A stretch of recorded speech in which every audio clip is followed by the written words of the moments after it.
Bah, je crois que c'est la première chose qu'il faut souligner.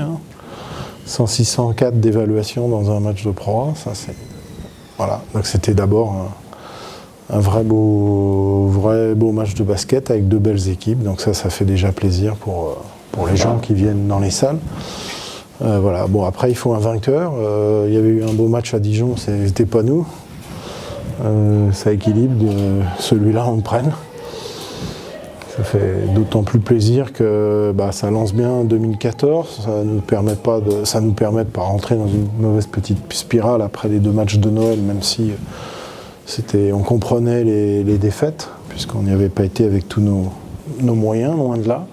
Mais il fallait rebondir, gagner, et voilà, avec un scénario de match en première mi-temps qui est totalement un peu fou. Puisque nous, on s'installe offensivement dans ce match-là d'une façon exceptionnelle sur le tir à 3 points, mais ça, comme toujours, nous les entraîneurs, on n'aime pas trop voir ça quand même, parce que, à moins de voir que cette euphorie-là est traduit quand même de la vigilance en défense, et c'était pas le cas. Et on a eu beau le dire dès le premier carton, que défensivement, c'était pas ça. Voilà. Il a fallu vraiment que Paris repasse devant, qu'il y ait un recadrage à la mi-temps vis-à-vis du groupe pour qu'on se réinstalle sur nos fondamentaux déjà défensifs. Ce qui a été le cas vraiment sur la deuxième. Je préfère le visage de la deuxième mi-temps où même s'il n'y a pas d'euphorie, on marque quasiment 6 points de moins seulement que la première.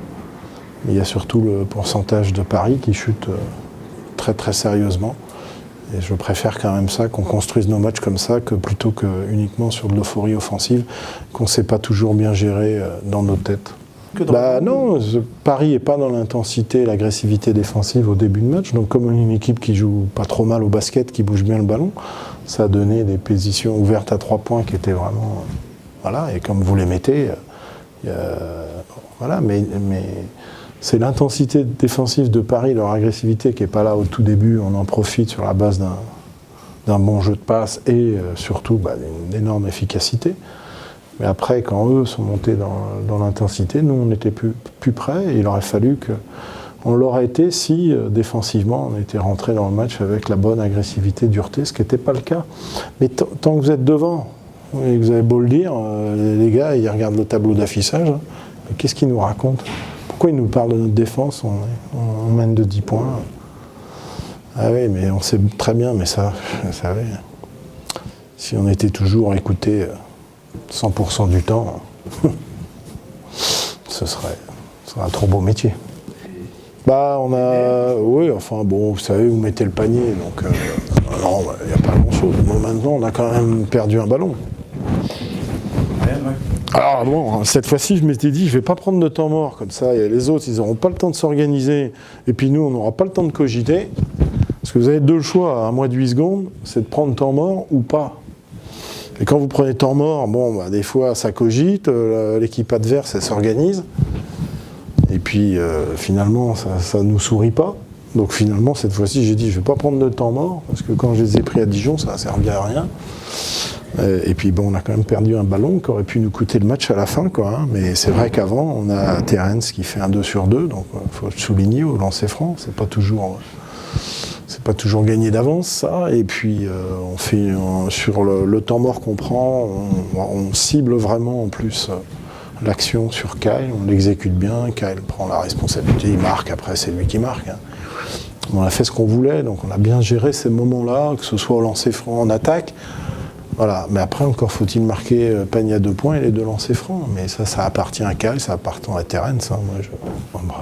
Excellent.